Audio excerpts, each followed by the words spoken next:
नमो बुद्ध. माझं नाव झाल्यागिरी.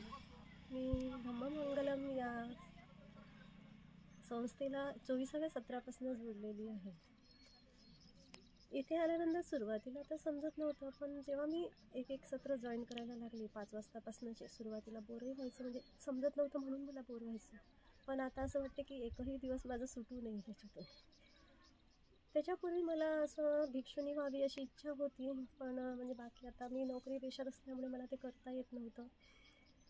सर्वांनी म्हटलं की रिटायरमेंट झाल्यावर घ्या, पण फक्त आणि फक्त धम्ममंगलममुळे मला 7 दिवसाचं का होईना सयाली हे होता आलं. आणि इथे जे अनुभव होते, खरंच बुद्धांचा धम्म हा फक्त बौद्ध लोकांसाठी नाही आहे, तर जीवन जगण्याची एक कला आहे ही.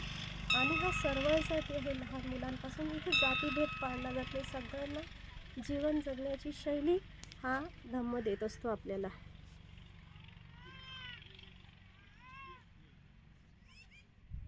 खरं म्हणजे या बुद्ध धम्मामध्ये जे काही प्रत्येक व्यक्तीला कसं राहायचं, कसं वागायचं, कसं जीवन जगायचं हे प्रत्येक या धम्मामध्ये शिकवलं जातं. आणि मी एवढी भाग्यशाली आहे की एवढ्या मोठ्या भिक्खू संघातर्फे, म्यानमारच्या भिक्खू संघातर्फे मला या संस्थेमार्फतच सामील होता आलं, अन्यथा मी होऊ शकले नसते. आणि त्यामुळे मी या धम्ममंगलमची खूप खूप आभारी आहे. सर्वांना साधुकार. आणि मध्ये मी थोडं डिस्टर्ब झाले होते जेव्हा पहिल्यांदा तर नाव दिलं सुरुवातीला, पण थोडी डिस्टर्ब झाले होते की आता माझं रिटायरमेंट आहे आणि मी मग माझे केस काढलेले असताना वगैरे मग बाकीचे फंक्शन कसे अटेंड करणार.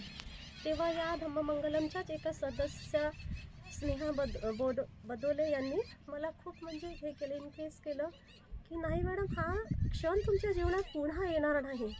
तुमचं काही केस काय आज काढले तर उद्या येऊन जातील. पण आणि खरंच मी त्यामुळे त्या स्नेहा बदोले मॅडमचं मनापासून खूप खूप आभार आहे. मी माझं मन बदलवलं होतं एका क्षणासाठी का होईना, आणि त्याच्यामुळे माझा एवढा मोठा प्रसंग सुटलेला असता, पण त्यांच्यामुळेच मी हे क्षण उपभोगू शकले. आणि म्हणून धम्ममंगलम संस्थेचे खास म्हणजे माझ्या दीपक सरांचे खूप खूप आभार मानते. थँक्यू.